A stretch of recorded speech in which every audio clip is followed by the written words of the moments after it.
Tô com o Mike, Michel Duque, ele lá do Rio de Janeiro, tem ministrado há vários anos aí no Brasil. A gente está gravando um curso sobre o tema avivamento. O Michel acabou de gravar aqui 3 aulas poderosas, mais ou menos 3 horas de ensino sobre avivamento. E eu não sei se vocês conhecem o Ministério do Michel, provavelmente talvez vocês conheçam o livro, né? Mas ele também é pastor local lá no Rio de Janeiro, lidera uma casa de oração e tudo mais. Queria até que você falasse um pouquinho do que você faz.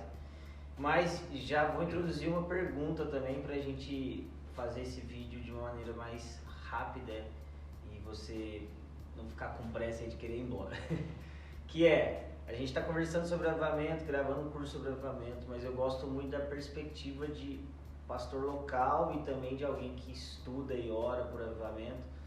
E como é que você faria para, por onde começar isso numa igreja local, por onde começar isso na realidade de uma igreja comum no Brasil? O que você tem para falar disso pra gente? Essa é uma pergunta muito boa. Eu acredito que a gente precisa, como igreja brasileira e igreja local, aprender o poder da perseverança. E brasileiro não tem muito essa característica de perseverar.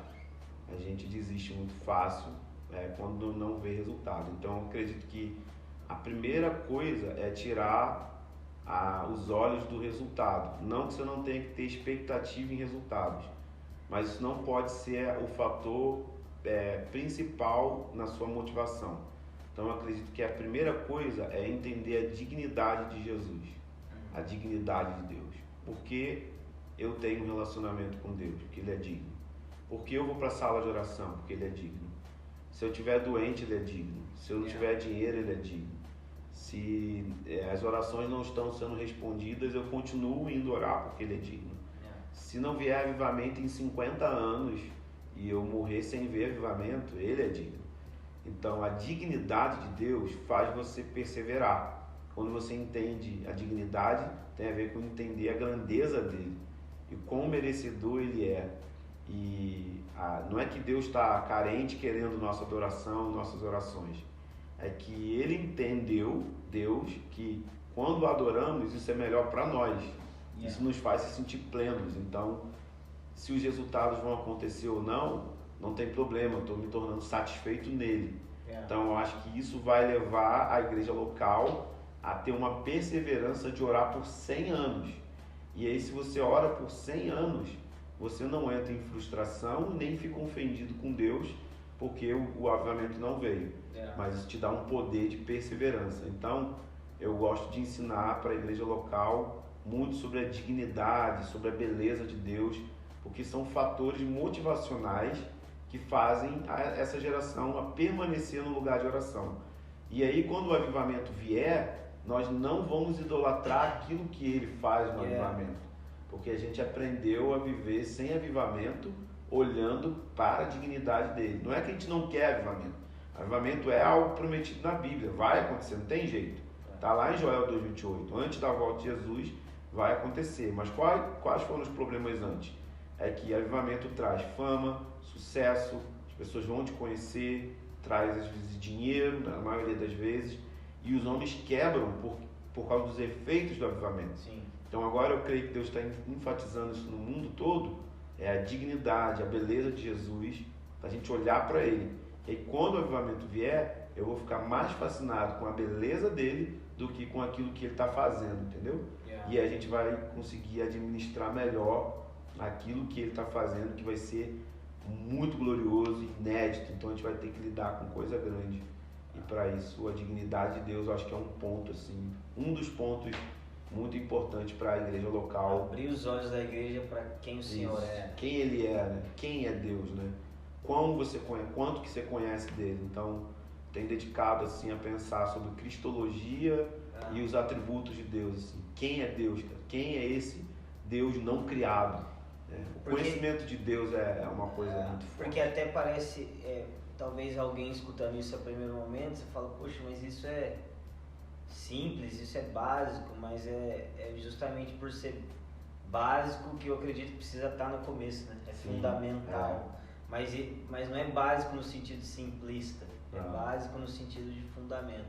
E eu acredito que você também sente essa necessidade, andando no Brasil, né, e talvez até em outras nações, de quanto se carece de fundamentação no sentido disso, de amar a Deus a respeito de quem Ele é, o seu caráter, os seus atributos. E eu vejo muitas igrejas, na verdade, patinando até no discipulado do dia a dia, né? Tem até aquele livro aquele Conhecendo a Deus no Vermelhinho. Sim, do Toso, Conhecimento do Santo. Não, o outro daquele pastor da Iroha. O Conhecer a Deus, do Billy Humphrey, você fala? Isso, esse aí, que é, cara, ele é um livro que eu amo, porque ele pega justamente esses atributos, o fato de você desejar... E aplica na vida. E aplica. E às vezes a gente tem dificuldade, até trazendo para um âmbito de discipulado, talvez a gente tem...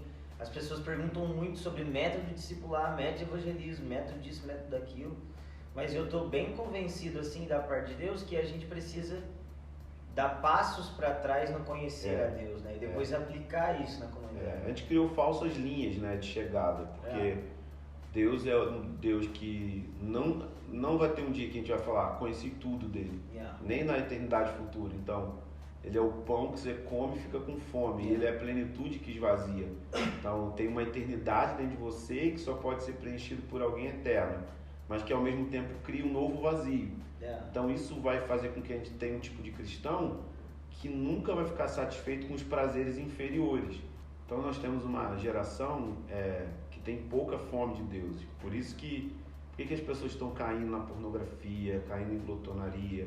É porque elas estão se satisfazendo com os prazeres inferiores. E tem os prazeres superiores, que é Salmo 16:11. Na presença de Deus a plenitude, a alegria, a sua destra delícias perpétuas. Então o C.S. Lewis fala que a gente é como crianças num parque comendo lama do chão do parque, enquanto o nosso pai está querendo dar sorvete pra gente, assim. Tipo, tem uma coisa muito superior à pornografia, superior ao pecado, que é Deus. E quanto mais você come da presença de Deus, bebe da presença de Deus, mais pleno você fica. Então você não cria mais essa falsa linha de chegada, porque você nunca vai chegar. Você vai viver em conhecer e prosseguir em conhecer. E isso protege a gente de tudo, né, cara? Esse é o grande segredo. De todas as coisas, realmente.